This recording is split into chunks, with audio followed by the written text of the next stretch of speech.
Hello students, myself Manish Bhargav. आज मैं आपके लिए कक्षा 12वीं में प्रथम अध्याय जो स्थिर विद्युत है उसके अंतर्गत हम विद्युत फ्लक्स और गॉस प्रमेय की चर्चा करेंगे। विद्युत फ्लक्स वास्तव में विद्युत बल रेखाएं हैं जो किसी भी क्षेत्रफल के लंबवत गुजरती हैं। तो हम ये परिभाषा दे सकते हैं कि विद्युत क्षेत्र में स्थित किसी क्षेत्रफल से अभिलंबवत गुजरने वाली कुल बल रेखाओं की संख्या को विद्युत फ्लक्स कहते हैं। इसे फाई ई से प्रदर्शित करते हैं। ई से मतलब यहाँ पे इलेक्ट्रिक फील्ड का है। विद्युत फ्लक्स दो प्रकार के होते हैं, धनात्मक और ऋणात्मक विद्युत फ्लक्स। जब किसी पृष्ठ से गुजरने वाली बल रेखाएं बाहर की ओर जा रही हों तो विद्युत फ्लक्स धनात्मक होता है, और जब किसी पृष्ठ से गुजरने वाली विद्युत बल रेखाएं अंदर की ओर आ रही हों तो विद्युत फ्लक्स कैसा होता है? ऋणात्मक होता है। इस डायग्राम को हम देखेंगे। यहाँ पर S1 और S2 दो क्षेत्रफल पृष्ठ हैं और S1 से बल रेखाएं बाहर निकल रही हैं और S2 में बल रेखाएं प्रवेश कर रही हैं। तो हम ये कहेंगे S1 से निकलने वाला जो फ्लक्स है वो धनात्मक है और S2 में प्रवेश करने वाला विद्युत फ्लक्स जो है वो ऋणात्मक विद्युत फ्लक्स है। हम देखेंगे विद्युत फ्लक्स की माप कैसे करते हैं, क्योंकि इसकी हमें ज़रूरत पड़ती है आगे गॉस प्रमेय में।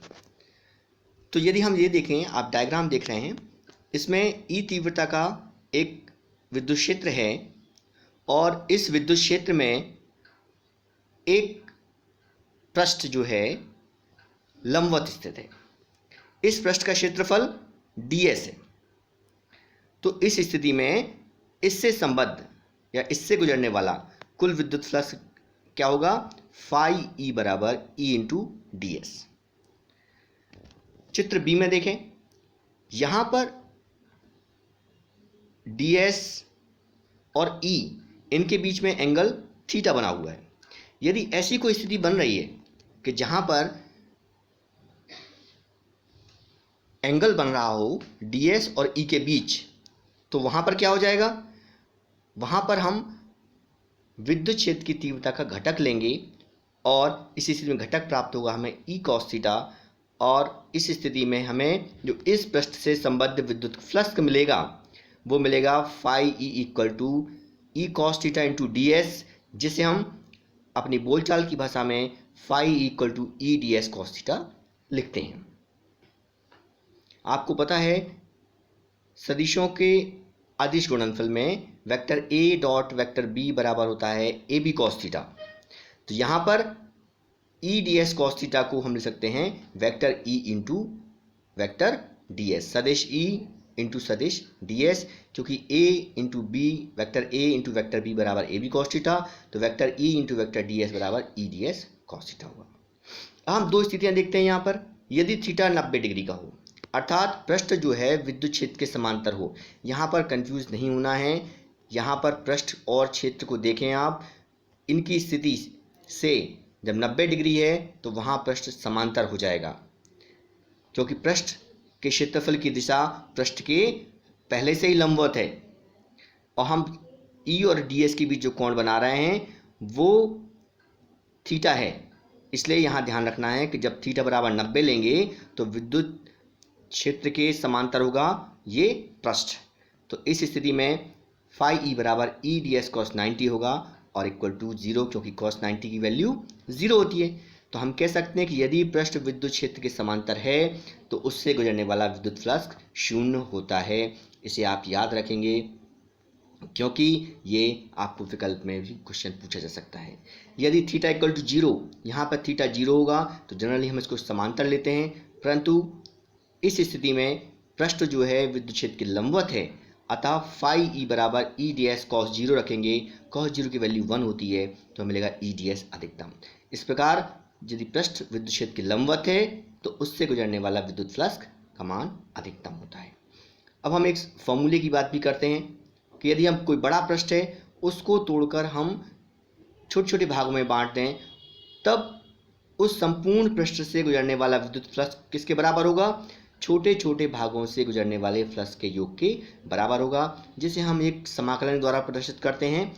फाई बराबर इंटीग्रेशन ई D S cos theta, E cos theta D S, और इसे हम सदिश रूप में लिखते हैं vector E into D S. हम जनरली इसी समाकलन का उपयोग करेंगे। ये नीचे जो हम देख रहे हैं कि इसका एसआई पद्धति में मात्रक और विमी सूत्र, ये दोनों एक एक नंबर के विकल्प में क्वेश्चन आते हैं आपके, तो ध्यान रखना है इसका कि एसआई पद्धति में विद्युत फ्लक्स का मात्रक न्यूटन मीटर स्क्वायर प्रति कूलाम है और विमी सूत्र इसका है ml2 m l की पावर 2 t की पावर -3 a की पावर -1। ये दोनों आप ध्यान रखें, ये दोनों विकल्प के हिसाब से बहुत महत्वपूर्ण है। अब हम बात करते हैं जो महत्वपूर्ण क्वेश्चन है, गॉस की प्रमेय लिखिए तथा इसे सिद्ध कीजिए। गॉस की प्रमेय लिखकर हमें सिद्ध करना है, ये बहुत इंपॉर्टेंट क्वेश्चन है, आता रहता है जनरली। तो गॉस ने किसी बंद पृष्ठ से गुजरने वाले फ्लक्स से संबंधित एक प्रमेय लिखी। उन्होंने बताया कि किसी विद्युत क्षेत्र में स्थित किसी भी आकृति के बंद पृष्ठ से होकर अभिलंबवत गुजरने वाली विद्युत बल रेखाओं की संपूर्ण संख्या या संपूर्ण विद्युत फ्लक्स किसके बराबर होता है? पृष्ठ के भीतर उपस्थित कुल आवेश का 1/ε0 गुना होती है। यहाँ पर यह ध्यान देना है कि पृष्ठ किसी भी आकार का हो सकता है और पृष्ठ से जो बल रेखाएं निकलेंगी वो पृष्ठ के लंबवत होती हैं। तो हम फिर से इसको देखें, गॉस की प्रमेय के अनुसार किसी विद्युत क्षेत्र में स्थित किसी भी आकृति के बंद पृष्ठ से अभिलंबवत गुजरने वाली बल रेखाओं की संख्या या संपूर्ण विद्युत फ्लक्स पृष्ठ के भीतर उपस्थित कुल आवेश का 1/ε0 गुना होती है। यदि हम ये मान लें कि पृष्ठ के अंदर कुल आवेश Q है, कैपिटल Q, तो इस स्थिति में फाई इज इक्वल टू होगा 1/ε0 Q। या हम लिख सकते हैं phi equal to double integration क्यों लगाया? क्योंकि सरफेस इंटीग्रेशन है, यहाँ पे पृष्ठीय समाकलन है, E D S 1/ε0 sigma Q, मतलब सभी आवेशों का योग, और सभी आवेशों का योग Q है तो 1/ε0 Q। अब हम इसकी उत्पत्ति देखते हैं, महत्वपूर्ण क्वेश्चन है क्योंकि ये आप ये डायग्राम देख रहे होंगे। हमने यहाँ पे गोलाकार प्रश्न ले रखा है ताकि हमें प्रश्न का आंसर निकालने में आसानी हो। हम मान लें कि r त्रिज्या का एक गोलीय पृष्ठ है, इसके केंद्र पर +Q आवेश स्थित है और इस गोलीय पृष्ठ पर एक बिंदु P की कल्पना करते हैं हम। इस P के चारों ओर एक छोटा सा क्षेत्रफल अवयव ds कंसीडर कर लेते हैं P के चारों ओर, तब ds की दिशा क्या होगी? क्षेत्रफल पृष्ठ के लंबवत होगी। अब कूलाम के नियम अनुसार यदि हम बिंदु P पर विद्युत क्षेत्र की तीव्रता ज्ञात करें तो +Q आवेश के कारण बिंदु P पर विद्युत क्षेत्र की तीव्रता, इसका फॉर्मूला होता है vector E equal to 1/4πε0 Q/r²। किस डायरेक्शन में? OP दिशा में। अब यहां देख रहे हैं कि वेक्टर E और ds दोनों की दिशा एक है, दोनों की दिशा एक है। अतः इस स्थिति में इस P के चारों ओर जो स्मॉल एलिमेंट ds माना, इससे संबद्ध विद्युत फ्लक्स कितना हो जाएगा? d फाई बराबर वेक्टर E इंटू ds, किसकी परिभाषा से? विद्युत फ्लक्स की परिभाषा से। अब वेक्टर E इंटू ds को हम आगे लिखें तो vector E into ds cos 0, जो cos थीटा होता है, यहाँ पर ds और E एक ही दिशा में है, उनके बीच 0 कोण बनेगा, तो d फाई इक्वल टू हो जाएगा vector E into D S cos zero की वैल्यू होती है 1, इसलिए यहाँ पर लिख लिया उन्होंने vector E into D S, क्योंकि दोनों की दिशा एक ही है। अब ई की वैल्यू रखेंगे हम 1/4πε0 Q/r² इंटू डी एस। अब हम गोले के संपूर्ण पृष्ठ S से होकर जाने वाला विद्युत फ्लक्स ज्ञात करना है। तो हम क्या करेंगे, जिस पर हमने P के चारों ओर स्मॉल एरिया एलिमेंट ds लिया है, क्षेत्रफल अवयव ds लिया है, इसी प्रकार हम पूरे गोले को छोटे छोटे अवयवों में विभक्त कर सकते हैं, बांट कर सकते हैं। तो संपूर्ण पृष्ठ S से गुजरने वाला जो विद्युत फ्लक्स होगा वो छोटे छोटे भागों से गुजरने वाले विद्युत फ्लक्स के योग के बराबर होगा। तो यहाँ पर हम समाकलन करेंगे, तो कुल विद्युत फ्लक्स जो होगा फाई बराबर समाकलन डबल इंटीग्रेशन S, जो पृष्ठीय समाकलन है 1/4πε0 Q/r² ds।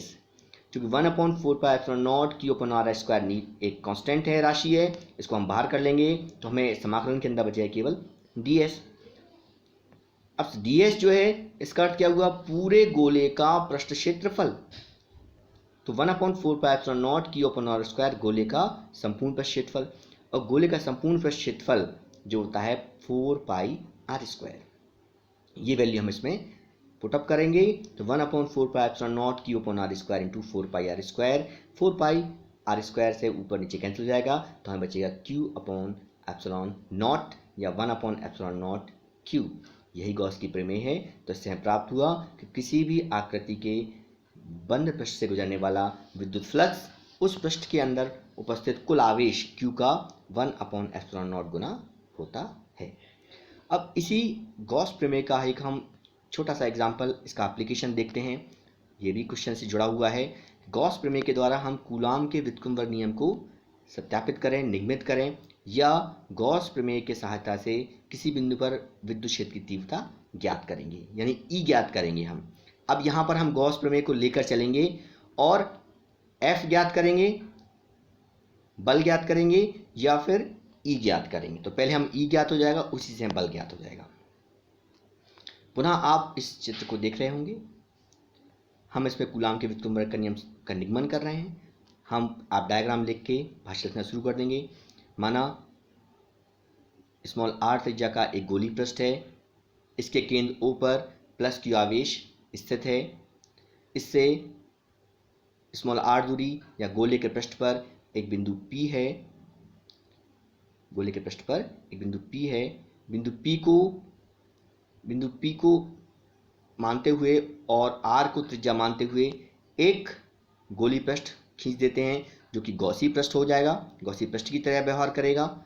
तो विद्युत क्षेत्र की तीव्रता E की दिशा पृष्ठ के लंबवत होगी, और P के चारों ओर हम एक स्मॉल एरिया ले लेते हैं ds। इसकी दिशा भी बाहर की ओर होगी, पिछले प्रश्न की तरह हम देखेंगे इसको भी। तो यहाँ पर भी हम बात करेंगे विद्युत क्षेत्र तीव्रता E की दिशा गोले के त्रिज्या के अनुदिश बाहर की ओर है, अतः गोले से संबद्ध जो विद्युत फ्लक्स होगा फाई बराबर वेक्टर E इंटू एस, और वेक्टर E इंटू एस जब वेक्टर हटाएंगे तो E S cos थीटा मिलेगा। तो यहाँ पर E और ds दोनों के बीच, दोनों एक ही दिशा में हैं, एक ही रेखा पर हैं, तो कोण 0 बनेगा। तो ES cos 0 हो जाएगा, cos 0 की वैल्यू 1 होती है, तो ES हो जाएगा। चूंकि गोले के संपूर्ण पृष्ठ का क्षेत्रफल होता है वो S बराबर होता है 4πr², इसलिए फाई बराबर रख देंगे हम E इंटू 4πr², इक्वेशन 1 मान लेंगे। अब हम चूंकि गॉस का प्रमेय उपयोग करना है हमें, तो हम गॉस प्रमेय लेके चलेंगे। यहाँ पर गॉस प्रमेय से फाई बराबर 1/ε0 Q।